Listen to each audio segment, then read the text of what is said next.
माननीय सदस्यगण, आज हमारे देश के लोकतांत्रिक इतिहास का एक अत्यंत महत्वपूर्ण दिन है, जब हम संसद के नए भवन में लोकसभा की पहली बैठक आरंभ कर रहे हैं।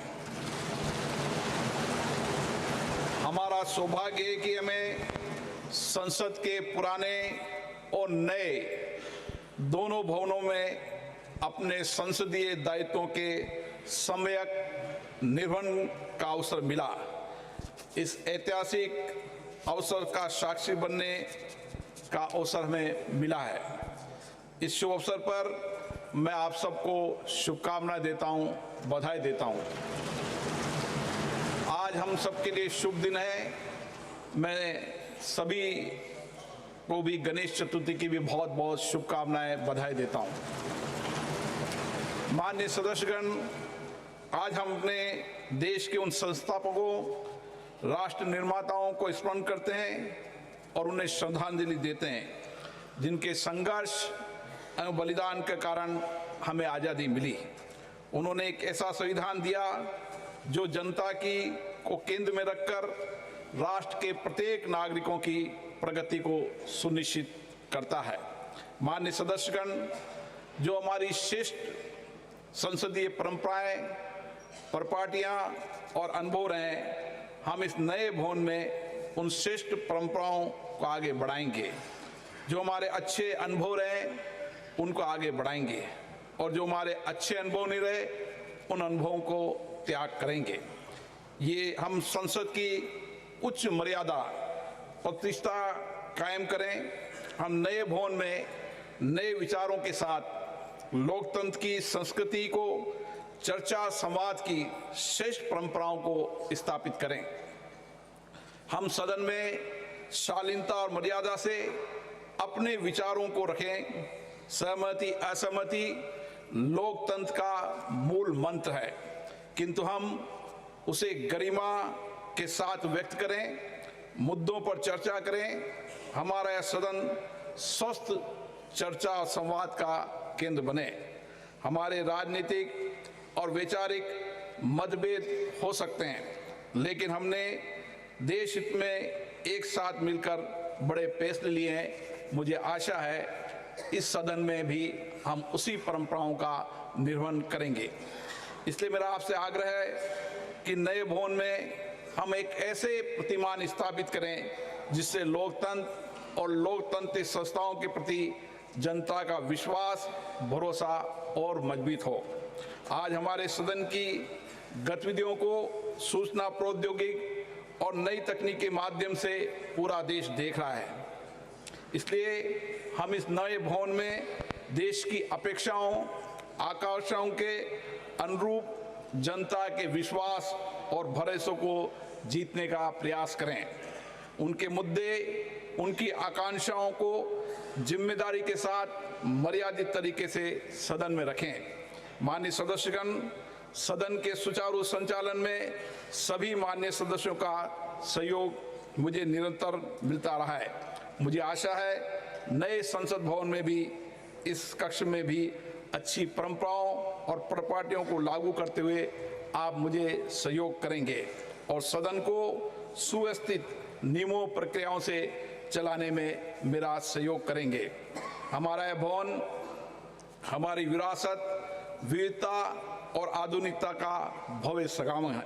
रिकॉर्ड समय में इस भवन का निर्माण सुनिश्चित करने के लिए मैं माननीय प्रधानमंत्री जी का हार्दिक धन्यवाद देता हूं। मैं भवन के निर्माण में योगदान के लिए भारत सरकार, लोकसभा सचिवालय और श्रमवीर कर्मयोगियों को भी इस हार्दिक धन्यवाद देता हूं। मुझे विश्वास है आज गणेश चतुर्थी के शुभ दिन पर हम नई ऊर्जा, नई उमंग, नए उत्साह, नए सपने के साथ संसद की कार्रवाई शुरू करेंगे। मैं अब माननीय प्रधानमंत्री जी से आग्रह करूंगा कि वह सदन को संबोधित करें।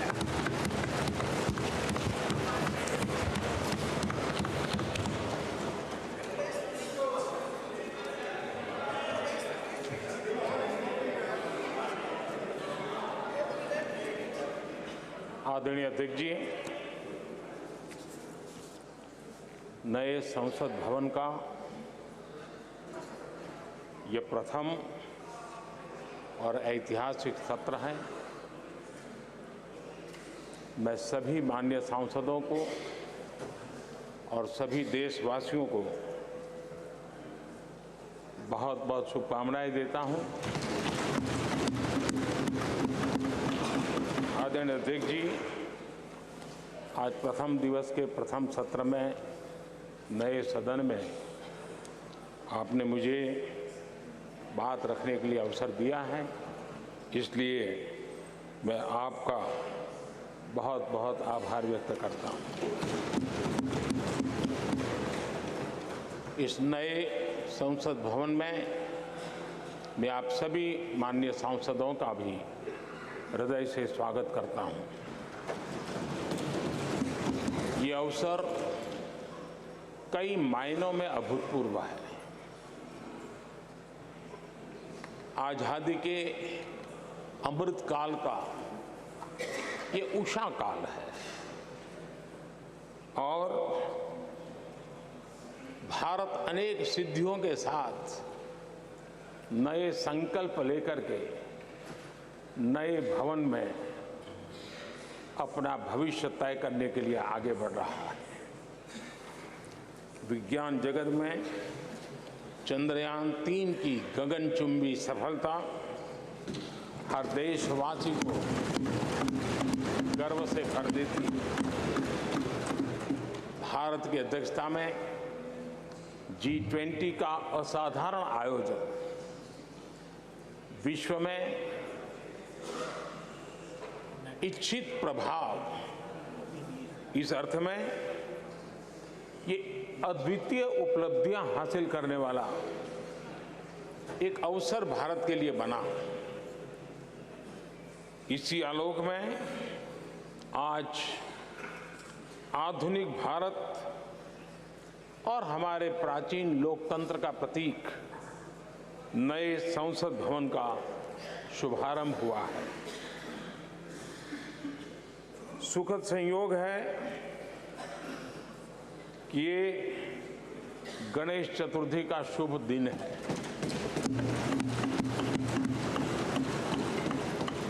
गणेश जी शुभता और सिद्धि के देवता है। गणेश जी विवेक और ज्ञान के भी देवता है। इस पावन दिवस पर हमारा ये शुभारंभ संकल्प से सिद्धि की ओर एक नए विश्वास के साथ यात्रा को आरंभ करने का है। आजादी के अमृत काल में हम जब नए संकल्पों को लेकर के चल रहे हैं, तब अब जब गणेश चतुर्थी का पर्व आज है, तब लोकमान्य तिलक की याद आना बहुत स्वाभाविक है। आजादी के आंदोलन में लोकमान्य तिलक जी ने गणेश उत्सव को एक सार्वजनिक गणेश उत्सव के रूप में प्रस्तावित करके पूरे राष्ट्र में सुराज्य की आहलेख जगाने का माध्यम बनाया था। लोकमान्य तिलक जी ने गणेश पर्व से सुराज्य की संकल्पना को शक्ति दी। उसी प्रकार से आज ये गणेश चतुर्थी का पर्व लोकमान्य तिलक जी ने स्वतंत्र भारत स्वराज्य की बात कही थी। आज हम समृद्ध भारत गणेश चतुर्थी के पावन दिवस पर उसकी प्रेरणा के साथ आगे बढ़ रहे हैं। सभी देशवासियों को इस अवसर पर फिर एक बार मैं बहुत बहुत बधाई देता हूं। आदरणीय अध्यक्ष जी, आज संवत्सरी का भी पर्व है। ये अपने आप में एक अद्भुत परंपरा है। इस दिन को एक प्रकार से क्षमा वाणी का भी पर्व कहते हैं। आज मिच्छामी दुक्कड़म कहने का दिन है। ये पर्व मन से, कर्म से, वचन से अगर जाने अनजाने किसी को भी दुख पहुंचाया है तो उसकी क्षमा याचना का अवसर है। मेरी तरफ से भी पूरी विनम्रता के साथ, पूरे हृदय से आप सभी को, सभी सांसद सदस्यों को और सभी देशवासियों को मिच्छामी दुक्कड़म। आज जब हम एक नई शुरुआत कर रहे हैं तब हमें अतीत की हर कड़वाहट को भुलाकर आगे बढ़ना है। इस स्पिरिट के साथ जब हम यहां से हमारे आचरण से, हमारी वाणी से, हमारे संकल्पों से जो भी करेंगे देश के लिए, राष्ट्र के एक एक नागरिक के लिए वो प्रेरणा का कारण बनना चाहिए और हम सबको इस दायित्व को निभाने के लिए भरसक प्रयास भी करना चाहिए। आदरणीय अध्यक्ष जी, ये भवन नया है, यहां सब कुछ नया है, सारी व्यवस्थाएं नई हैं। यहां तक आपके सब साथियों को भी आपने एक नए रंग रूप के साथ प्रस्तुत किया है।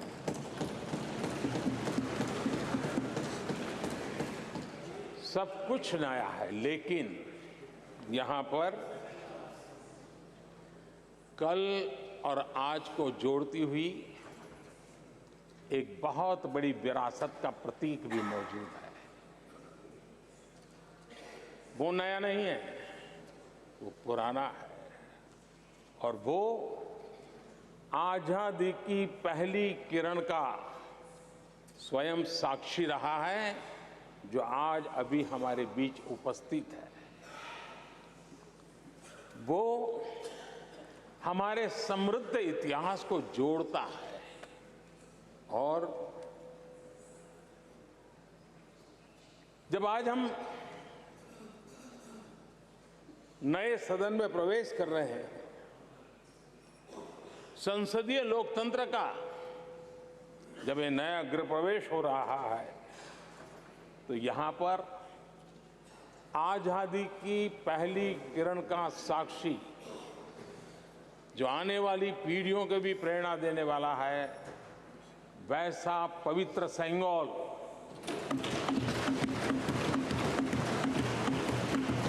और ये वो सेंगोल है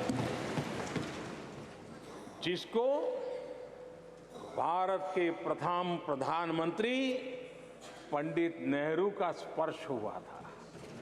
ये पंडित नेहरू के हाथों में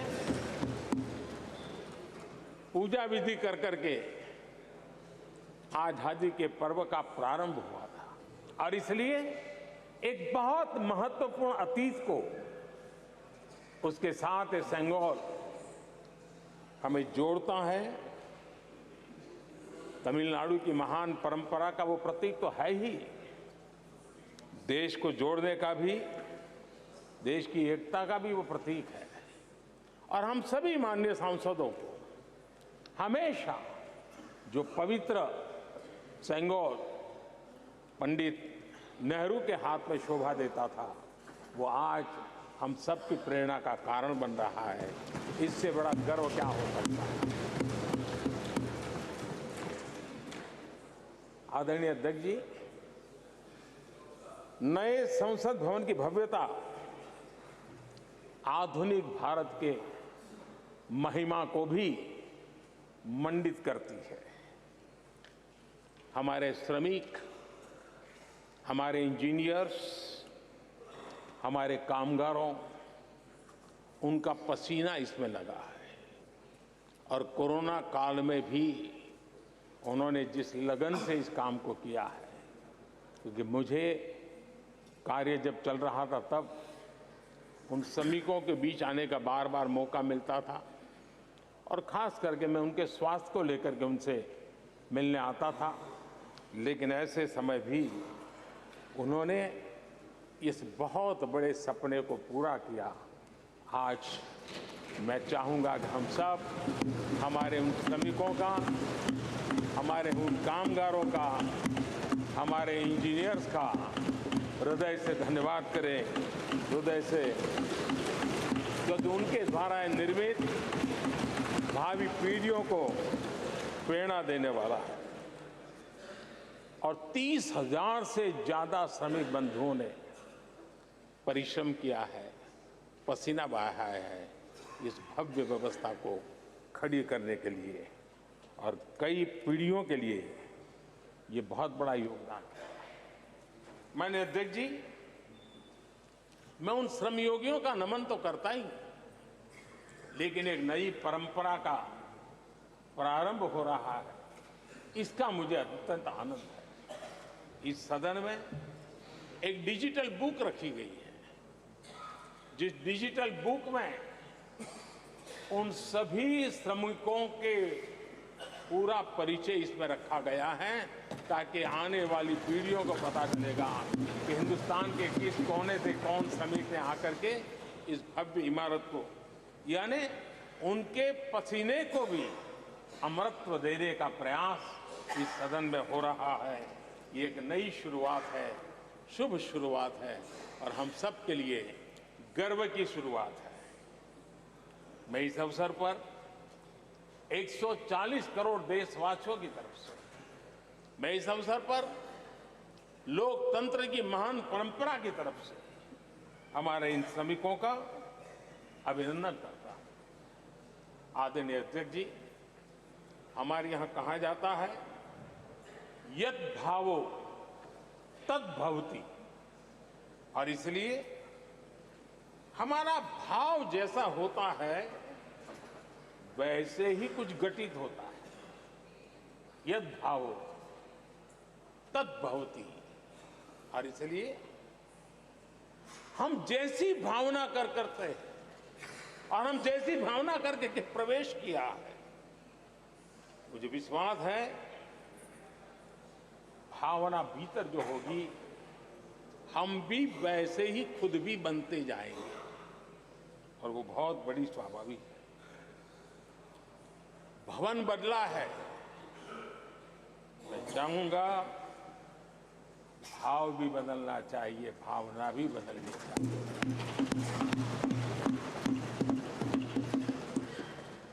संसद राष्ट्र सेवा का सर्वोच्च स्थान है। ये संसद दलहित के लिए नहीं है। हमारे संविधान निर्माताओं ने इतनी पवित्र संस्था का निर्माण दलहित के लिए नहीं, सिर्फ और सिर्फ देश हित के लिए किया।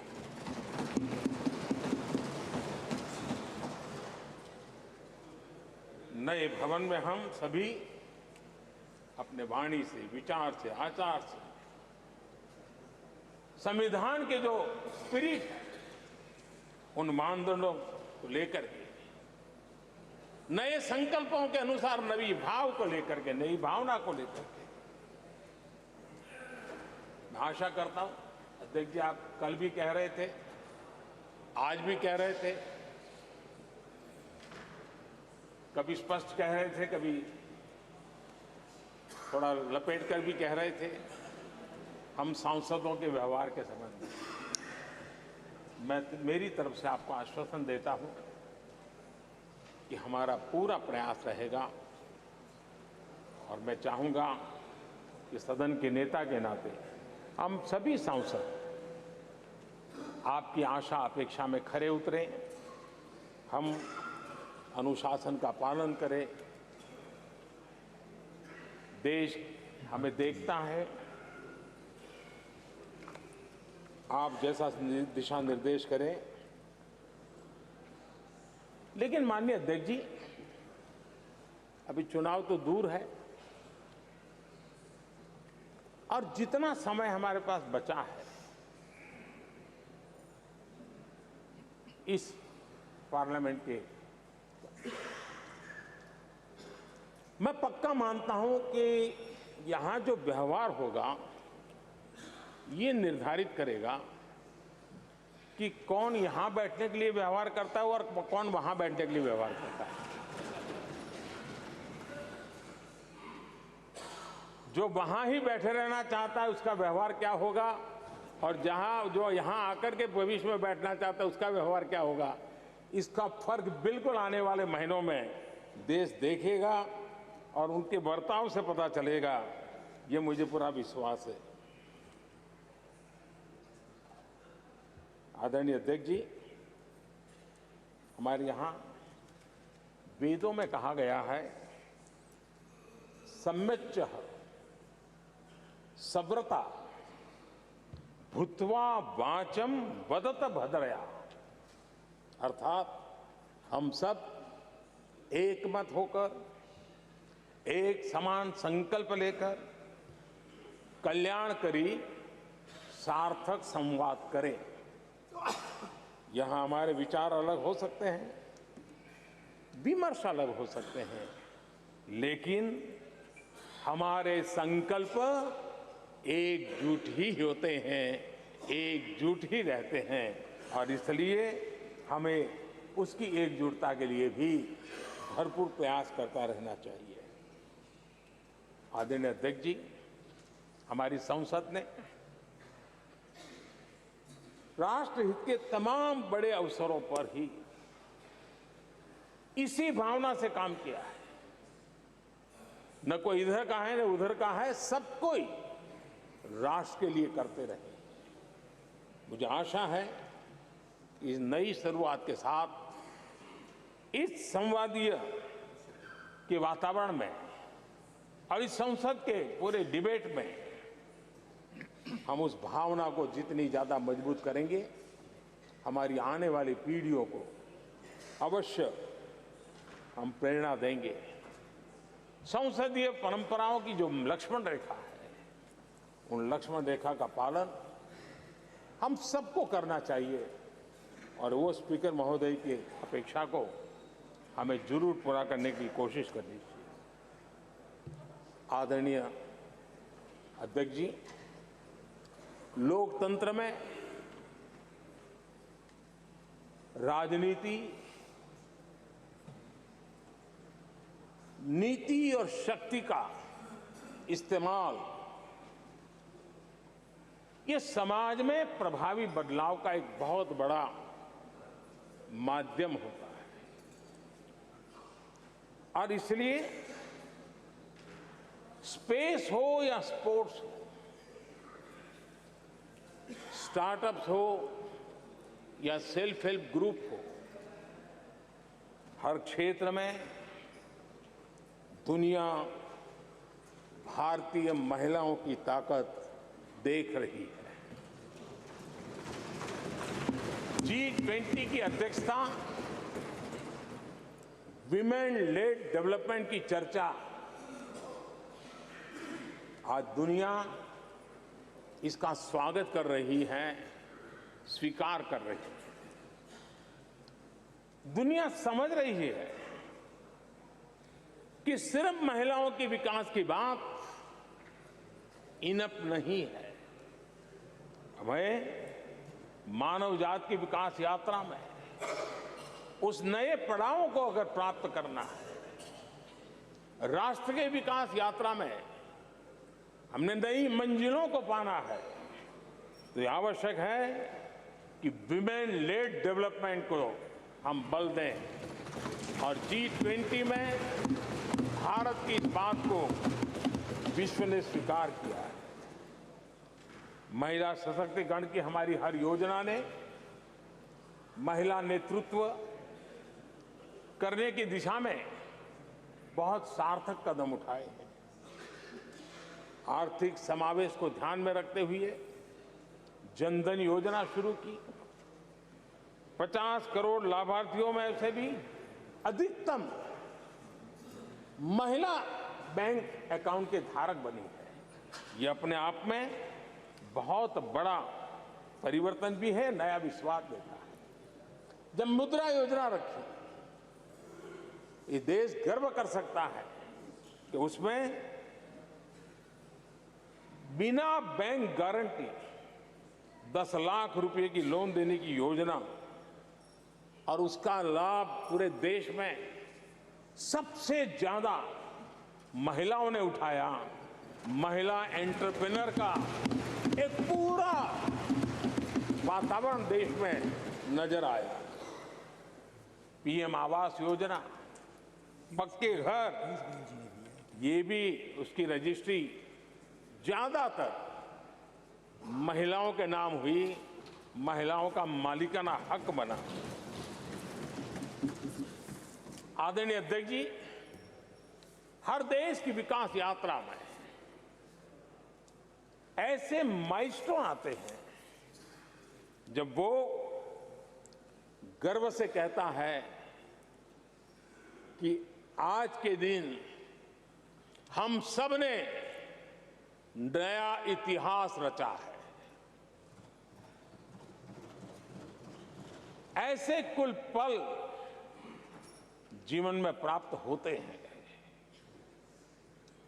और आदरणीय अध्यक्ष जी, नए सदन के प्रथम सत्र के प्रथम भाषण में मैं बड़े विश्वास और गर्व से कह रहा हूं कि आज की ये पल, आज का ये दिवस,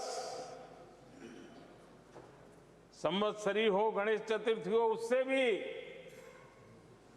आशीर्वाद प्राप्त करते हुए इतिहास में नाम दर्ज करने वाला समय है।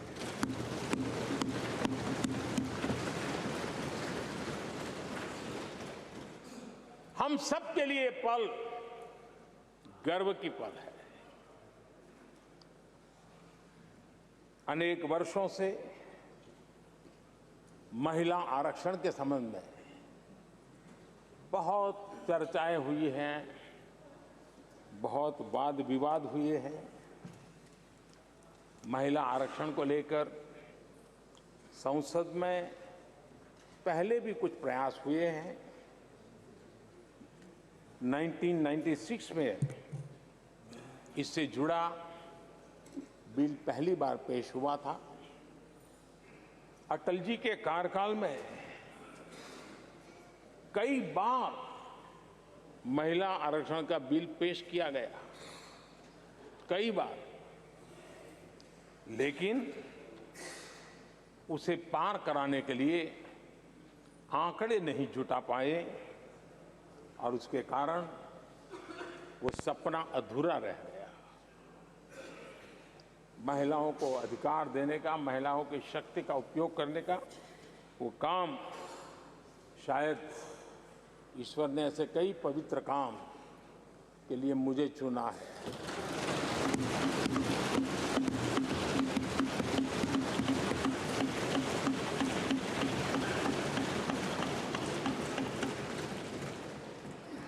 एक बार फिर हमारी सरकार ने इस दिशा में कदम बढ़ाया है। कल ही कैबिनेट में महिला आरक्षण वाला जो विधेयक है उसको मंजूरी दी गई है।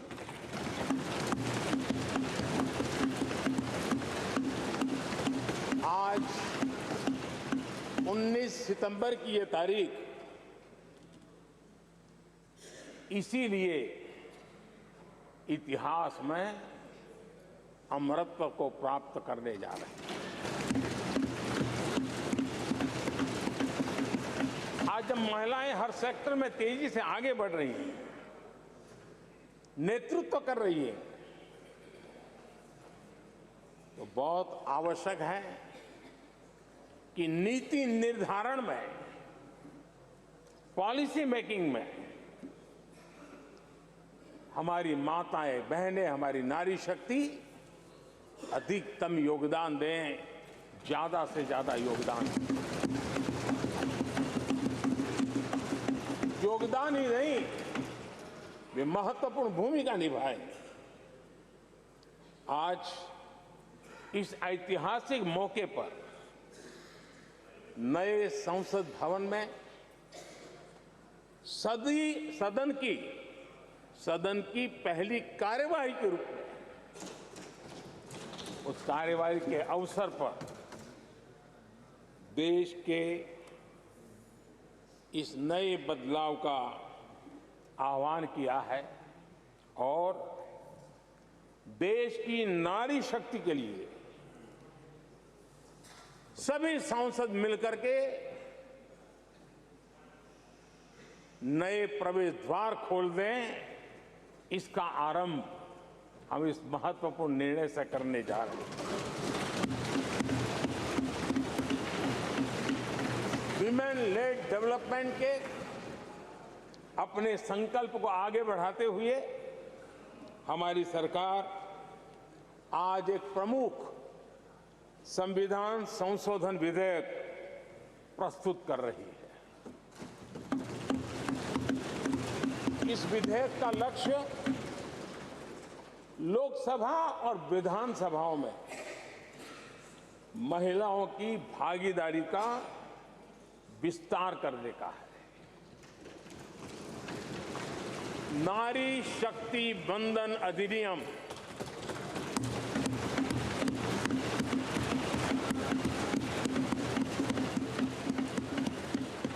नारी शक्ति बंधन अधिनियम, इसके माध्यम से हमारा लोकतंत्र और मजबूत होगा। मैं देश की माताओं, बहनों, बेटियों को नारी शक्ति बंधन अधिनियम के लिए बहुत बहुत बधाई दूंगा। मैं सभी माताओं, बहनों, बेटियों को आश्वस्त करता हूं कि हम इस बिल को कानून बनाने के लिए संकल्पबद्ध है।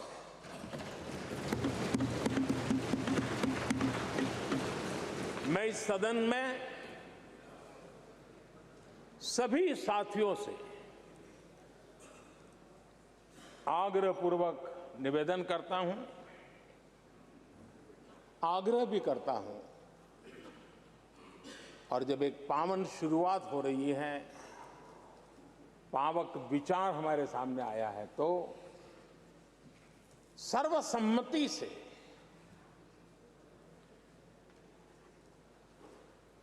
जब ये बिल कानून बनेगा तो उसकी ताकत अनेक गुना बढ़ जाएगी।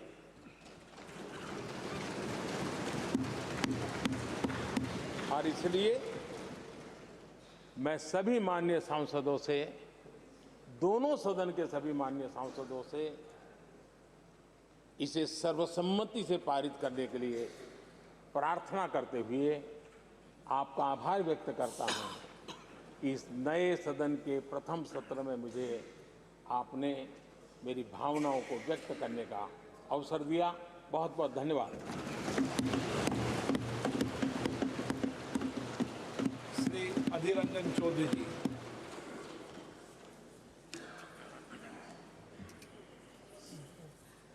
सर, सर्वप्रथम हमारे लोकसभा की स्पीकर, हमारे अभिभावक, आपको सबकी तरफ से आभार प्रकट करता हूं कि आप ये नए सदन में आज नया शुरुआत करने का पहल किए हैं और इसके साथ साथ हमारी देश की हर नागरिकों को गणेश चतुर्थी की बधाई भी देना चाहते हैं। और सत्ता पक्ष और विपक्ष